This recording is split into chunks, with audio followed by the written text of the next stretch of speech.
Wyoming Territory, 1885. Dust was the first and final truth of Hope's Reach. It was the color of forgotten promises, a fine, pale powder that settled on every windowsill, coated every horse, and swirled in the wind like golden phantoms. It was a constant, gritty reminder that civilization was a guest here, and the wilderness was a patient, waiting host. Sheriff Caleb Blackwood understood the dust. He understood the silence that stretched between the gusts of wind, a silence so profound it had its own weight.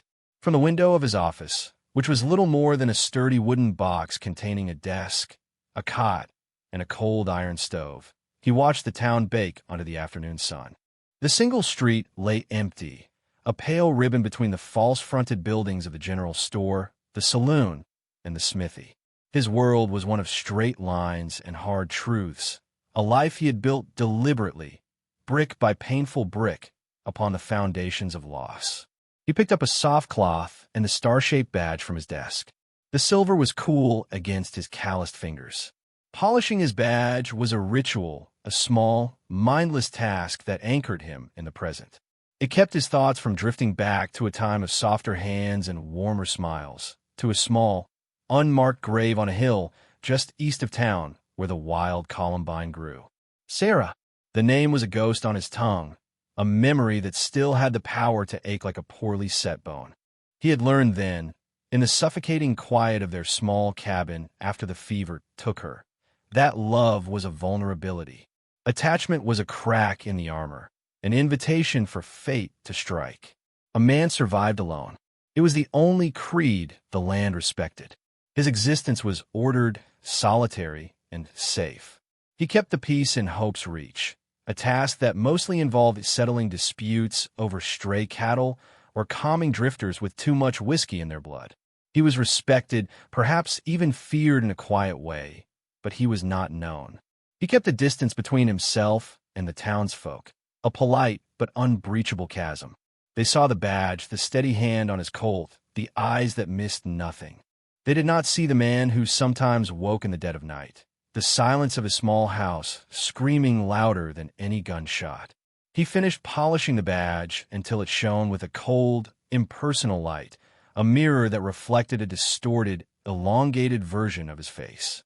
He pinned it back onto his vest, the metal a familiar weight over his heart. He was a man made of duty and discipline, his emotions locked away in a place so deep he sometimes wondered if they still existed at all. He had convinced himself this was strength. This was survival. Then came the sound that always unsettled the quiet order of his days. Faint at first, a mournful cry carried on the wind for miles down the track.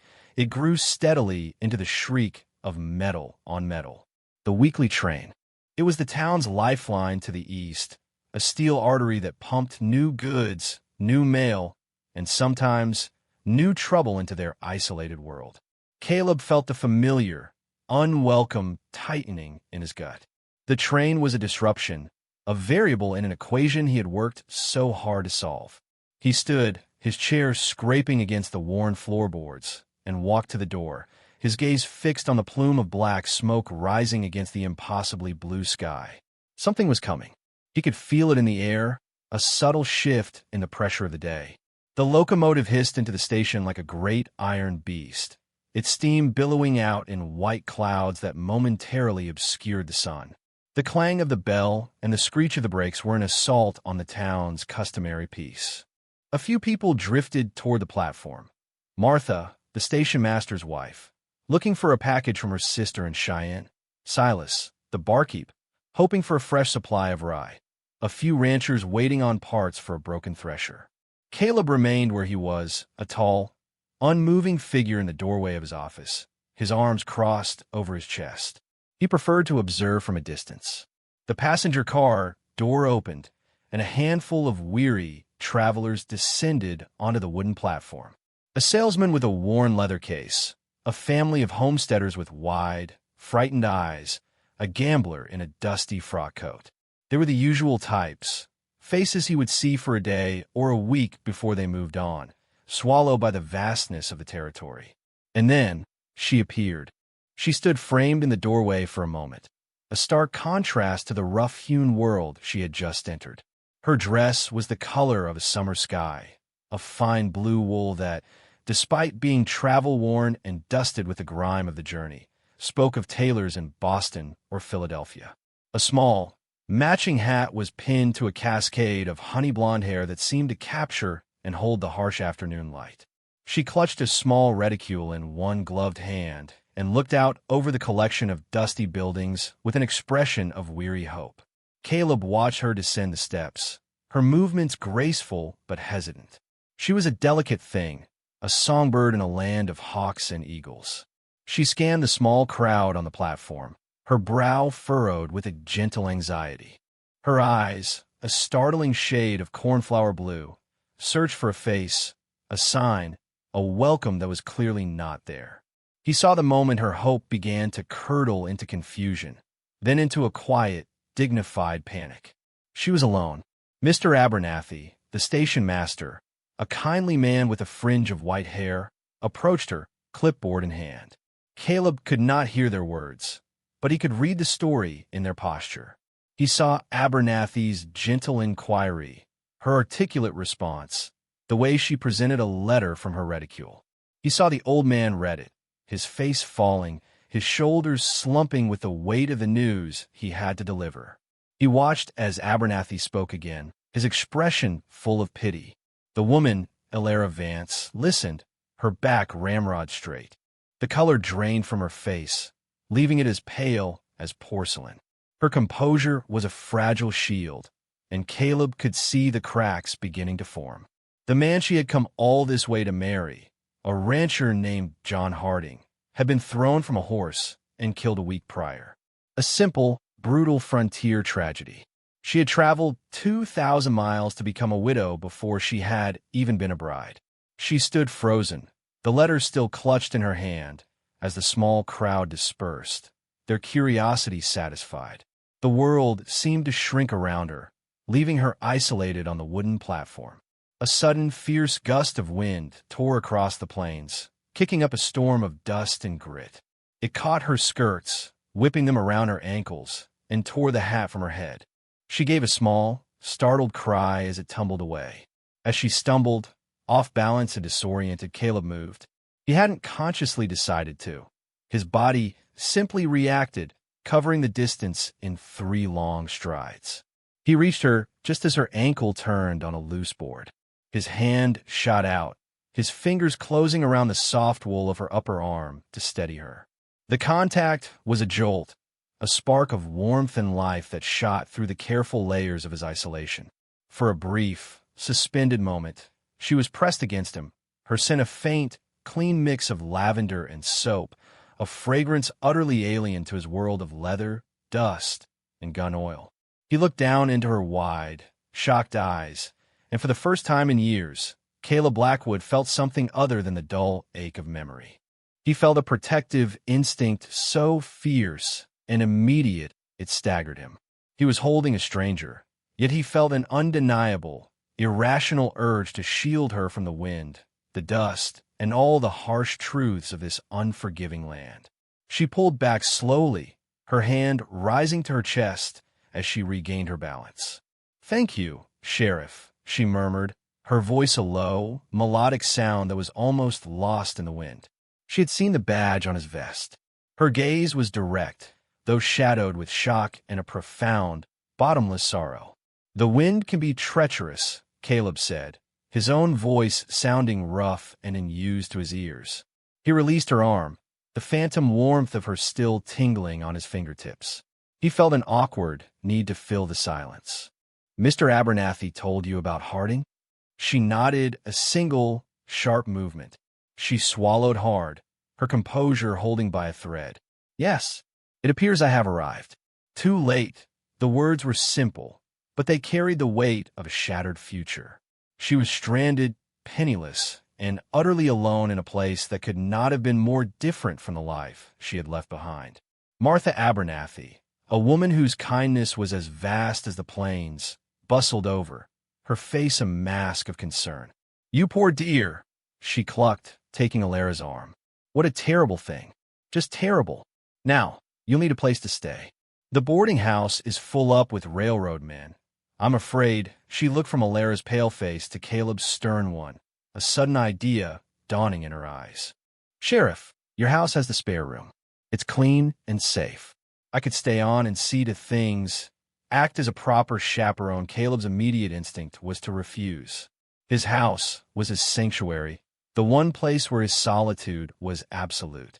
The thought of this woman, this embodiment of everything fragile and foreign, within its walls was unsettling. It was a complication he did not want. But then he looked at Alara Vance.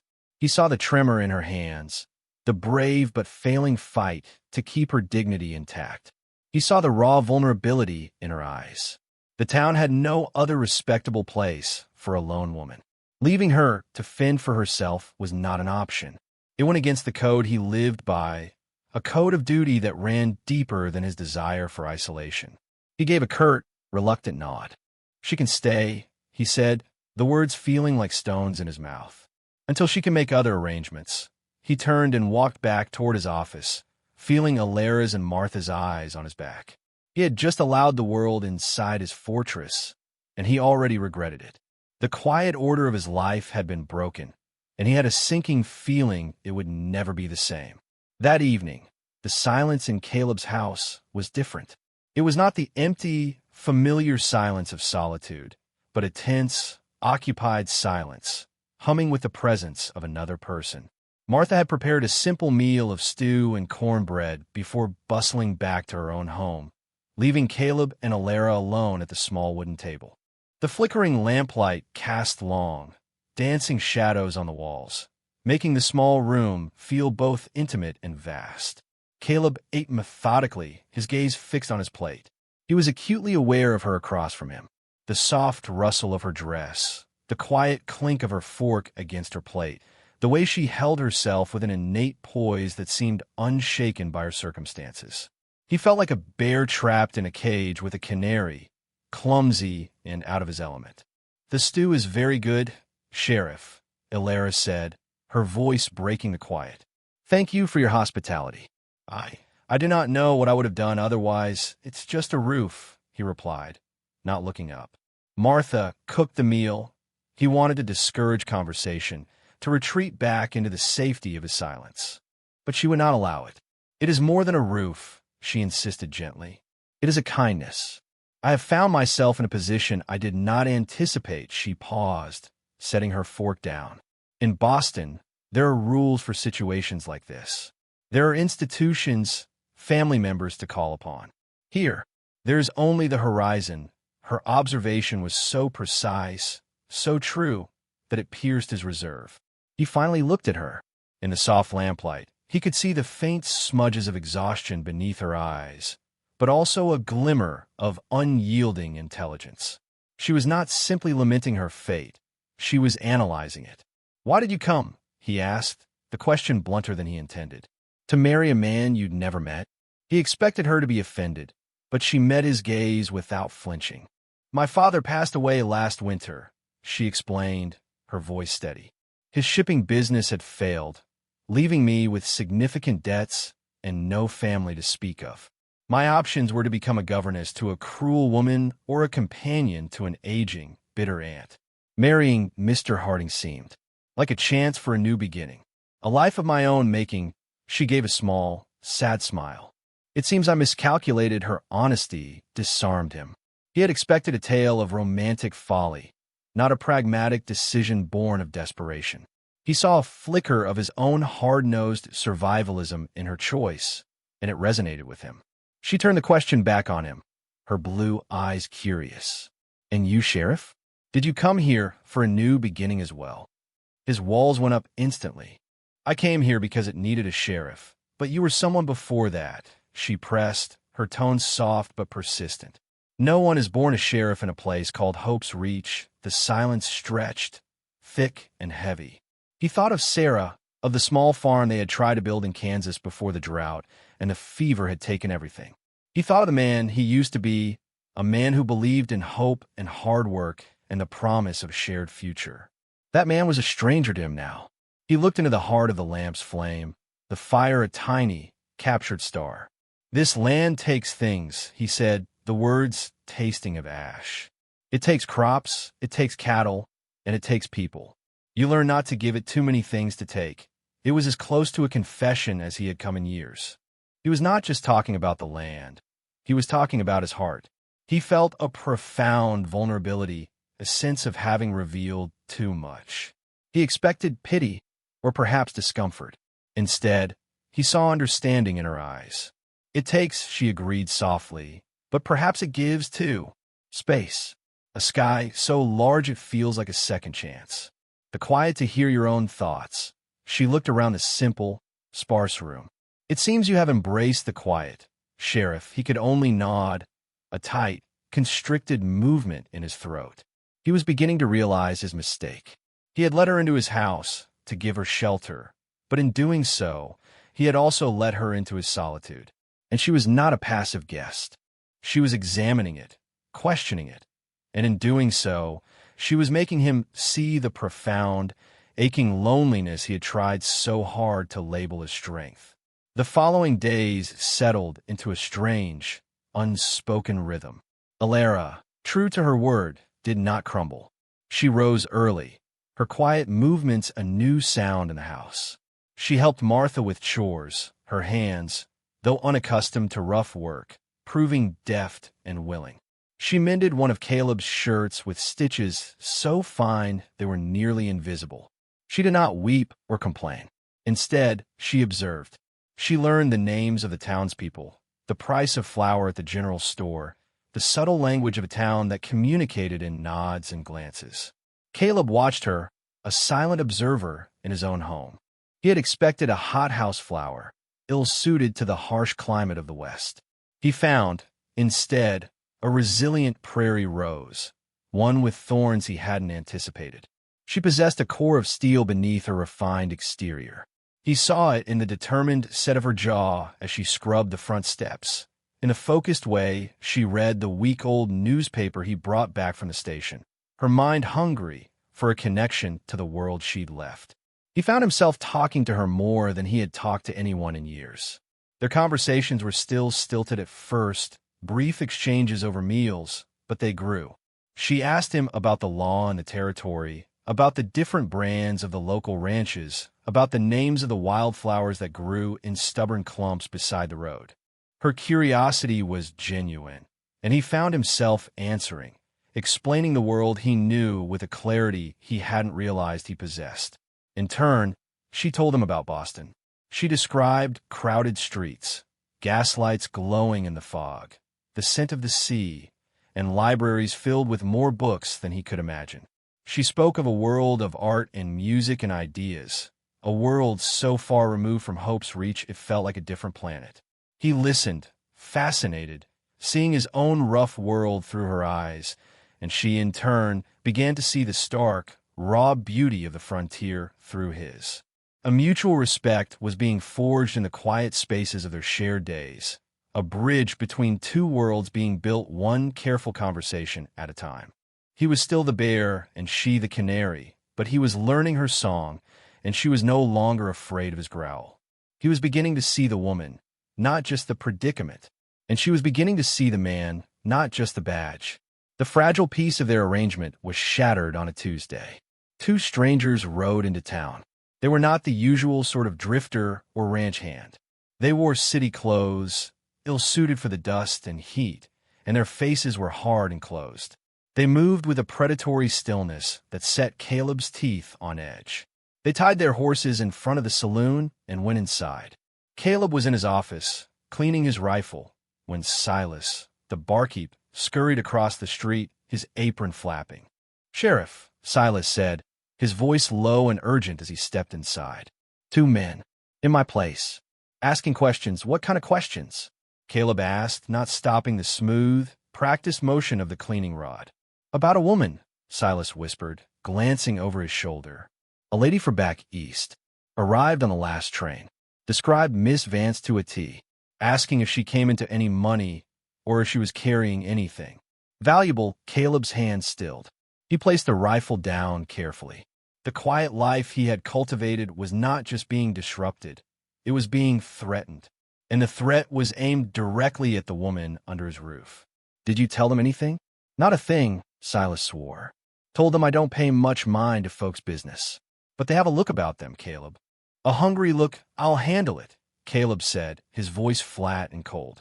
The protective instinct he had felt on the train platform returned, sharp and clear as a pistol shot. He strapped on his gun belt, the familiar weight a grim comfort. He knew this type of man. They were wolves, and they had scented prey.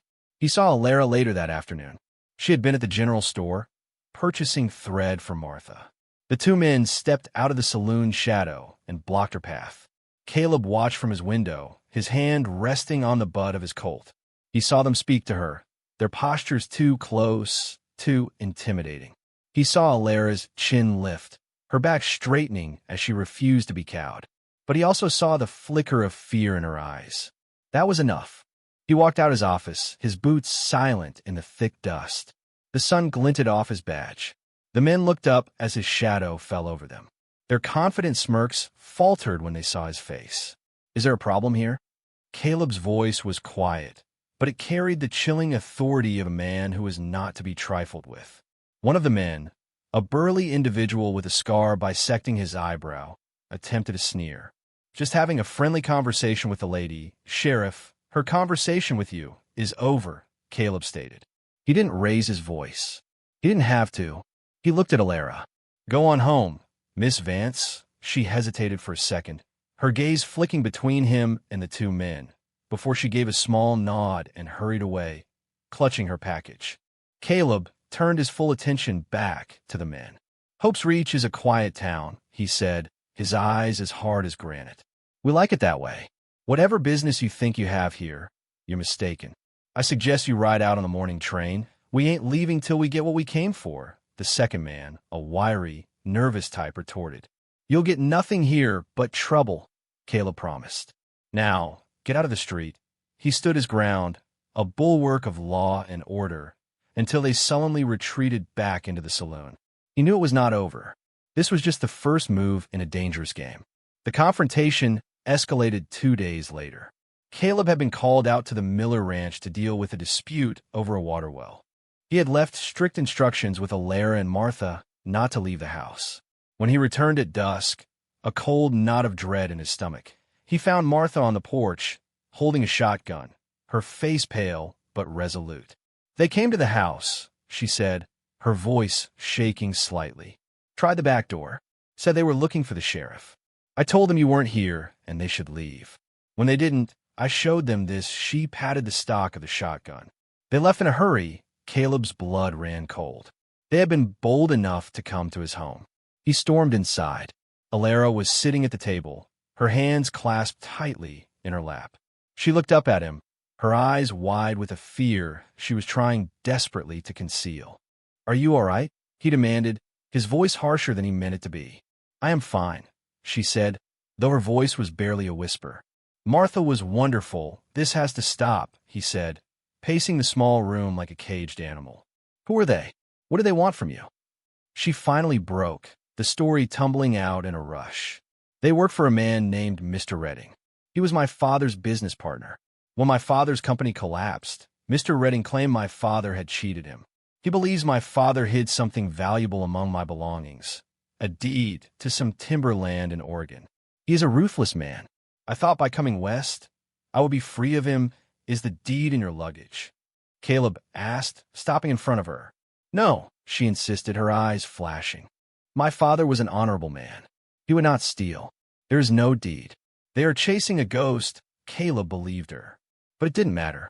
What mattered was that they believed the deed existed, and they believed she had it.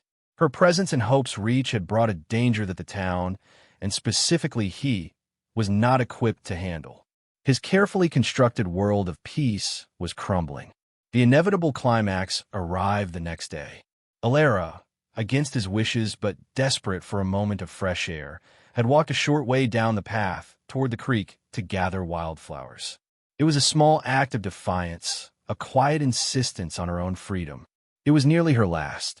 The two men, tired of waiting, came for her. They emerged from the cottonwoods that lined the creek, their intentions brutally clear.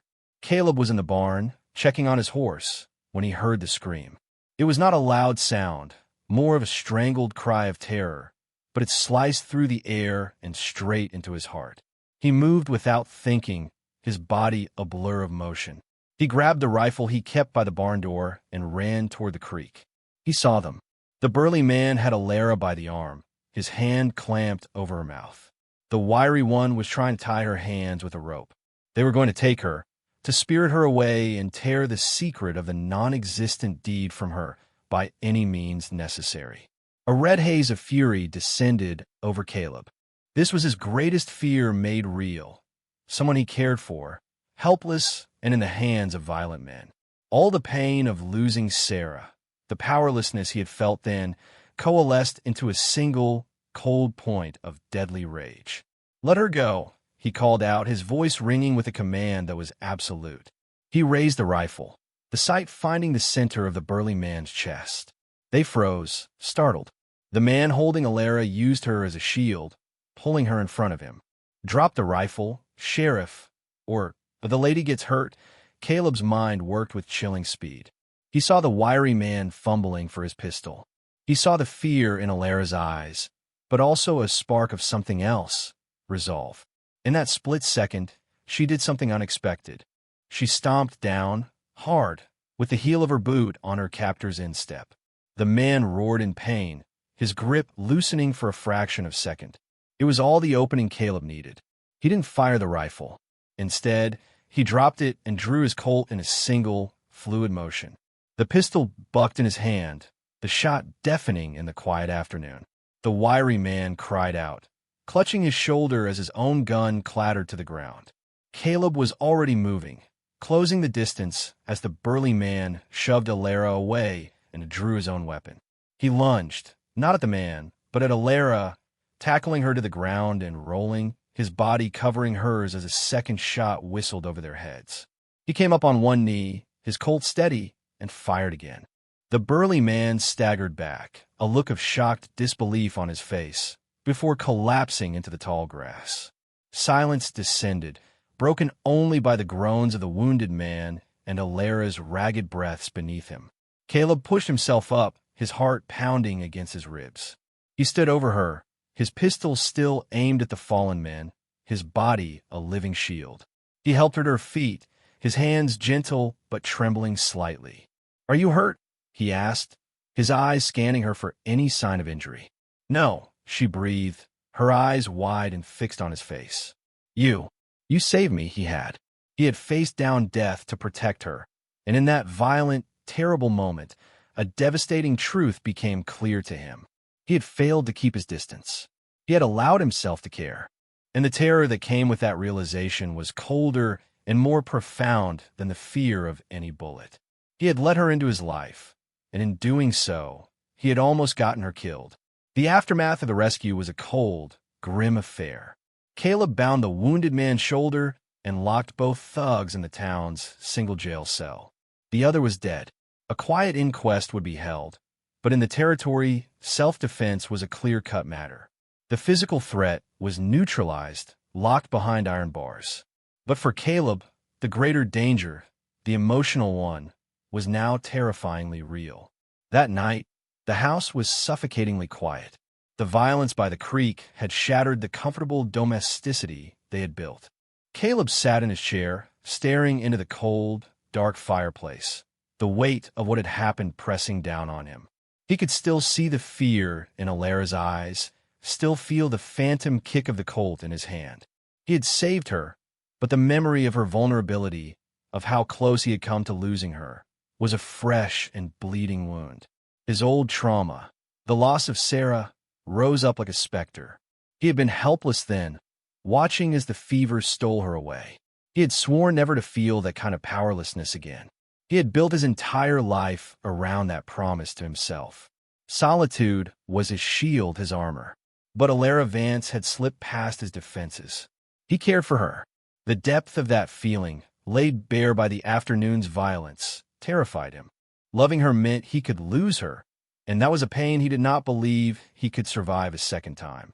He came to a hard, painful conclusion. To protect her, he had to send her away. not just from the lingering threat of misdirecting, but from himself. He was the danger. This land was the danger. She didn't belong here.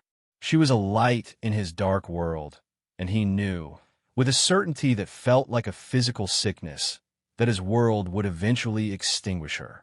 He found her in the kitchen, washing the dinner dishes. Her movements were slow, her shoulders slumped. He stood in the doorway, his resolve hardening into a cruel necessity. "You'll be on the train Saturday," he said.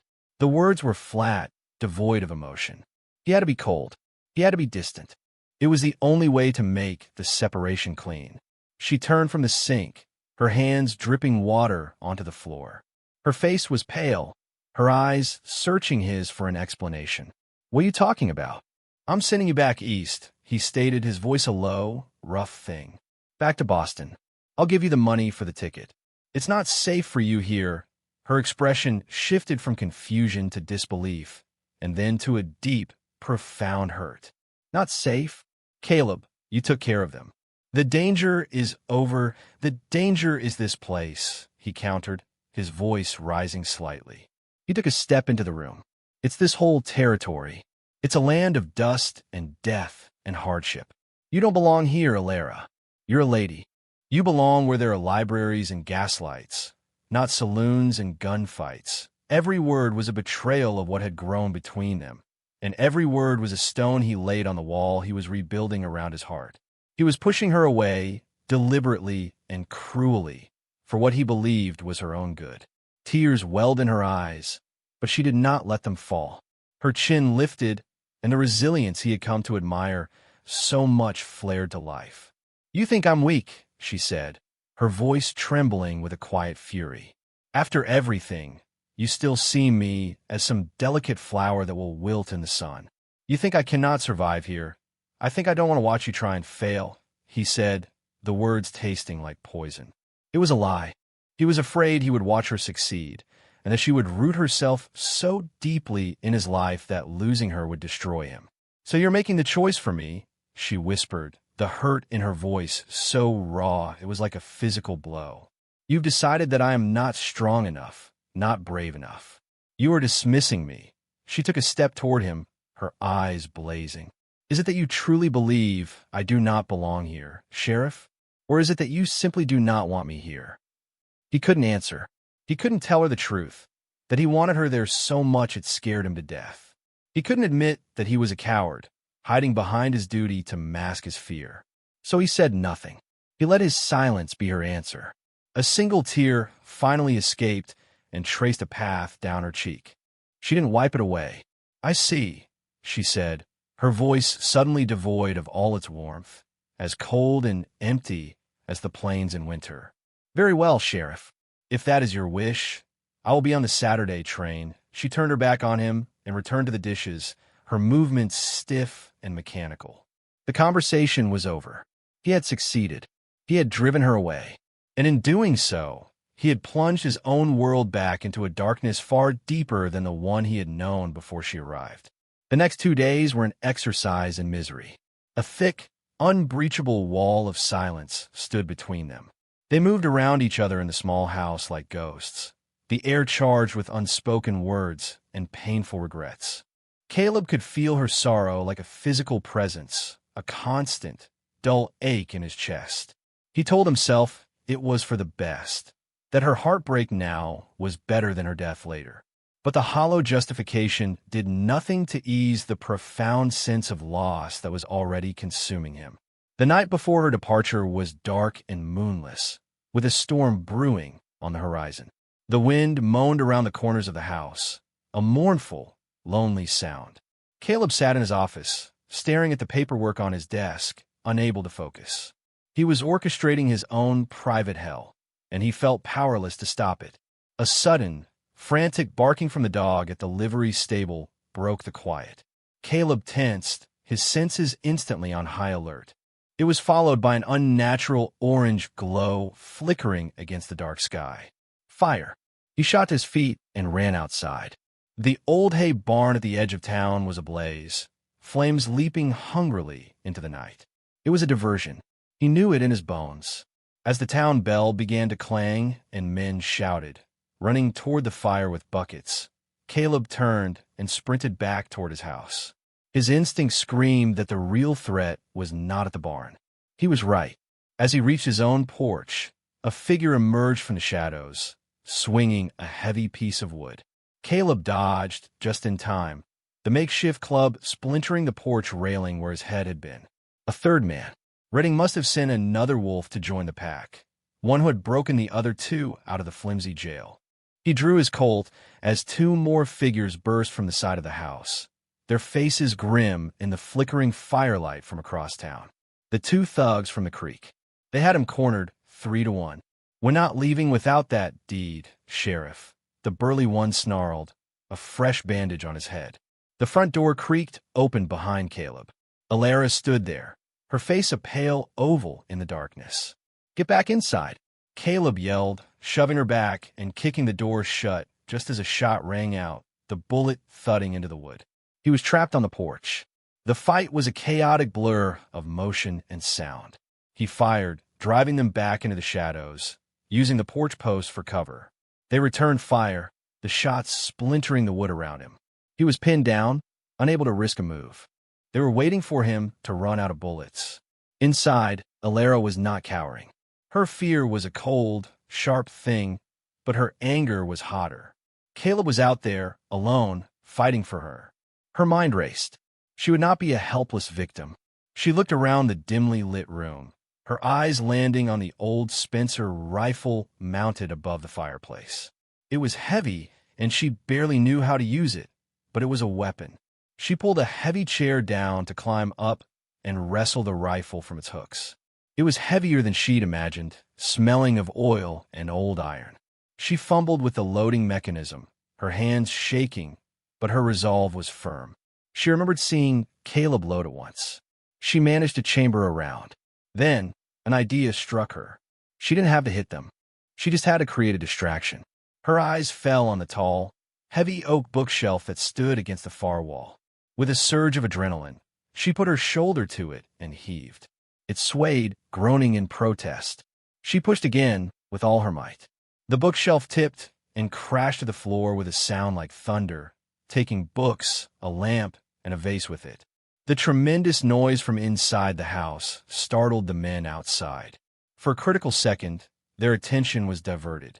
It was the opening Caleb needed. He burst from the porch, firing as he moved, forcing them to scramble for new cover. He ducked behind the water trough, the fight now a deadly dance in the dusty yard. Alara, meanwhile, moved to the front window. She pushed the barrel of the heavy Spencer through the broken pane, the wood scraping her hands. She could see one of the men crouched behind the smithy's anvil across the street.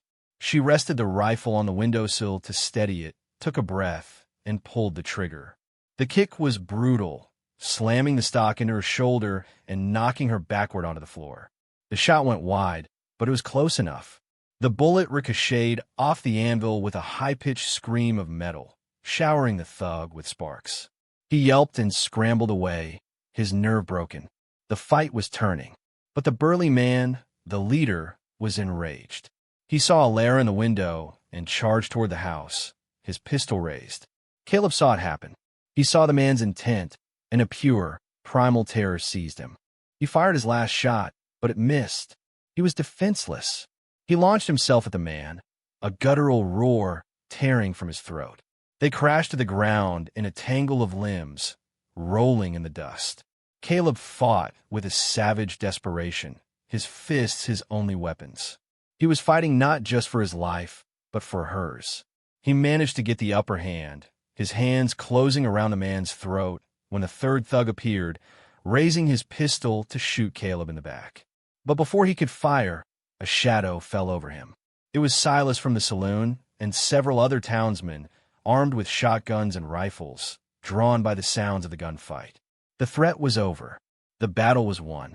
Caleb staggered to his feet, breathing heavily, his knuckles raw and bloody. He ignored the townsmen securing the defeated thugs. His only thought was of Alara. He ran back into the house. He found her on the floor, struggling to sit up, the heavy rifle beside her. Her shoulder was already bruising, and there was a cut on her cheek from the window glass, but her eyes were bright and fierce. They were alive. They were together. He knelt beside her, his hands hovering, afraid to touch her, afraid she might break. The adrenaline was fading, leaving behind a raw, shaking clarity. In that moment, watching her fight, seeing her courage, all his carefully constructed walls, all his fears, all his justifications for sending her away, shattered like glass against stone. "I was wrong," he said, his voice ragged, broken. "I was so wrong." He reached out and gently brushed a stray lock of hair from her face. "I'm not sending you away. I can't." She looked up at him, her own eyes filling with tears. "Caleb, I pushed you away because I was afraid," he confessed, the words pouring out of him, the truth he had denied for so long. "I was a coward, seeing you in danger today. I thought I was going to lose you. And I realized I would rather fight for you and risk everything than live a single day in that safe, empty silence again." He took her face in his hands, his gaze intense. "I love you, Alara. I love your strength and your courage and the way you see the world. Don't leave. Stay here. With me." The declaration hung in the air between them, more powerful than any gunshot. Outside, the sounds of the town, subduing the last of the threat, faded into the background. Inside the wrecked room, amidst the shattered glass and fallen books, a new world was being born. She leaned into his touch, her tears finally falling freely. "I love you too," she whispered. "I never wanted to leave." He pulled her into his arms, holding her tightly, the scent of lavender and gunpowder filling his senses. He had faced death and found, on the other side, a reason to truly live. The morning sun rose on a town that was bruised but not broken. The fire in the hay barn had been contained, leaving only a smoldering ruin. The three thugs were securely locked in the jail, this time under a guard of armed citizens who were taking no chances. The immediate danger had passed, leaving behind the quiet, painstaking work of putting things back together. In Caleb's house, the damage was a stark reminder of the night's violence. The front room was a disaster of overturned furniture and shattered heirlooms. Caleb and Alara moved through the wreckage, picking up books, sweeping broken glass. They worked in a comfortable silence, the raw emotion of his confession from the night before still hanging in the air, a warm and protective presence. The wall between them was gone, replaced by a new, fragile intimacy. Caleb stopped, a splintered chair leg in his hand, and watched her as she carefully tried to right the heavy bookshelf. He went to her side, and together they lifted it back into place. Their hands brushed, and a simple, grounding warmth passed between them. "Alara," he said, his voice soft. He waited until she turned to face him. Her cheek was still bruised, a stark reminder of her bravery. He reached into the inner pocket of his vest and pulled out a small, worn, velvet-covered box. It was old, the velvet rubbed smooth in places. He opened it. Inside, nestled on a bed of faded silk, was a simple silver ring, engraved with tiny, delicate vines. It was not grand, but it shone with the quiet luster of age and sentiment. "This was my grandmother's," he said, his voice thick with emotion. "She wore it her whole life. She was a woman much like you, strong, kind, and braver than any man I ever knew. She came west with my grandfather and built a life out of nothing but love and determination." He took her hand, his calloused fingers gentle against her skin. "I know this isn't Boston. I can't offer you gaslights or grand libraries. All I have is a piece of this hard, beautiful land and a heart that was closed for a very long time until you opened it. I want to build a life with you, Alara. I want to face every sunrise and every storm with you by my side. Will you marry me?" Tears streamed down her face, but these were tears of pure, unadulterated joy. She looked from a ring to his earnest, hopeful face. "Yes," she breathed, the word full of all the love and relief she felt. "Oh, Caleb." Yes, he slid the ring on her finger. It was a perfect fit. He pulled her close and kissed her, a deep, reverent kiss that sealed their promise amidst the debris of their shared battle. It was a new beginning, forged in fire and fear, and stronger for it. The town of Hope's Reach which had at first viewed Alara with a mixture of curiosity and pity, now embraced her as one of their own. Her courage during the fight had become the stuff of local legend. Silas the barkeep told anyone who would listen how she'd handled that Spencer rifle like a seasoned frontierswoman. Martha Abernathy fussed over her like a mother hen, bringing pies and offering unsolicited advice on everything from setting up a household to the best way to patch a bullet hole in a wall. The community, once a collection of solitary individuals Caleb had merely policed, revealed itself to be a true community after all. They rallied around the sheriff and his intended bride. The men organized a work party, and within a week, the damage to Caleb's house was repaired, the porch railing stronger than before, the window panes replaced. The women of the town held a small party for Alara, showering her with handmade gifts, quilts, jars of preserves, and practical tools for her new life. Caleb, who had held himself apart for so long, found himself slowly, awkwardly, rejoining the human race. He accepted their help, shared a drink with the men after a long day's work, and even managed to smile at their good-natured teasing about his impending marriage. He was no longer just the town's unapproachable lawman. He was Caleb, the man who was lucky enough to be marrying Alara Vance. Their wedding was a simple affair, held in the small, dusty church at the end of the main street. The entire town attended. Alara wore a simple cream-colored dress that Martha had helped her sew, and in her hair, she wore a crown of the same wildflowers she had been gathering by the creek. Caleb stood at the altar, his usual stern expression replaced by one of open, unguarded happiness. As they said their vows, their voices clear and steady in the quiet church, they were not just two people committing to each other. They were two survivors, two halves of a whole, planting their roots deep into the soil of hope's reach, ready to grow a future together. 2 years later, the world had changed. The raw, untamed edge of the territory was softening, just as the hard edges of Caleb Blackwood's heart had softened. The railroad had brought more settlers, and Hope's Reach was slowly growing from a dusty outpost into a proper town. Caleb was no longer the sheriff. He had passed the badge to a capable young deputy from Cheyenne, a man with a family and a future in law enforcement. Caleb's own future lay elsewhere. He and Alara had used the money from the sale of his townhouse, along with their small inheritance that had finally been settled, to buy a small plot of land a few miles out of town.